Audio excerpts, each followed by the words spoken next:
عزیزان محتشم، یہ وقت امت مسلمہ پر بالعموم اور فلسطینی مسلمانوں پر بالخصوص انتہائی کڑا اور مشکل وقت ہے۔ ان لمحات میں ہمارے معزز مسلمان بھائی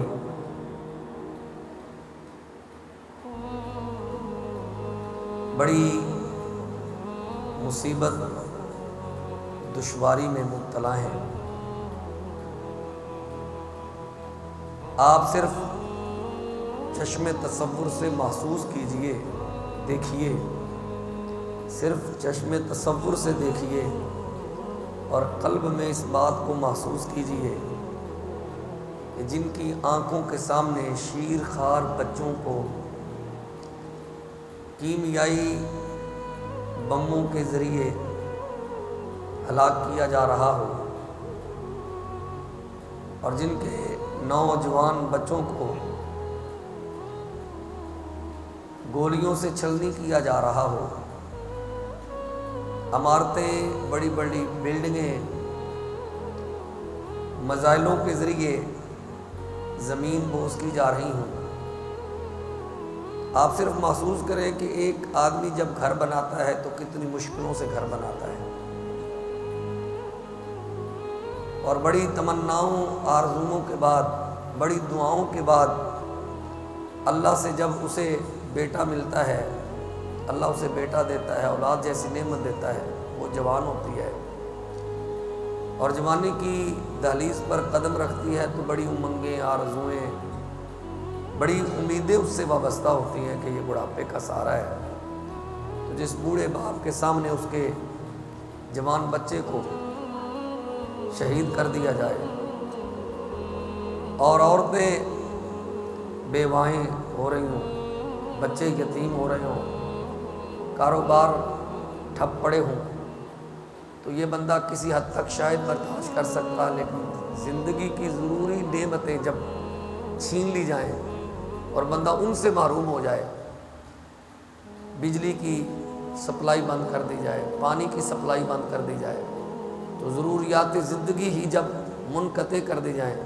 پھر کیا عالم ہے؟ آپ صرف سوچیں، غور و فکر کریں۔ یہ ساری صورتیں، یہ ساری مشکل ترین صورتیں فلسطینی عوام کے سامنے ہیں۔ پانی بجلی سے محروم ہے، غذائی قلت سے محروم ہے، لیکن قربان جائیں اسلام کی نعمت پر، جب بندے کی غیرت، حمیت مضبوط ہو نا تو پھر بندہ ہمت نہیں ہارتا۔ بزدلی لعنت ہے، جبانت ایک لعنت ہے، ایسی لعنت ہے جو قوموں کے لیے زوال کا سبب ہے اور ملکوں کے لیے ذلت کا سبب ہے۔ جتنا بھی عروج ہو، جتنا بھی کمال ہو، جب قوم ہی بزدل ہو جائے تو پیچھے کیا رہ جاتا ہے؟ ان کی عظمت کو سلام ہے کہ وہ غذائی قلت کو بھی خاطر میں نہیں لا رہے، پانی بجلی کی سپلائی کے انقطاع پر بھی وہ پریشان نہیں ہیں، وہ ہماری طرف دیکھ رہے ہیں، بلکہ پوری ملت اسلامیہ کی طرف، برادر اسلامی ملکوں کی طرف دیکھ رہے ہیں کہ کون محمود غزنوی کا وارث بنتا ہے، کون صلاح الدین ایوبی کے نقش قدم پہ چلتا ہے، کون ہماری امداد کو پہنچتا ہے۔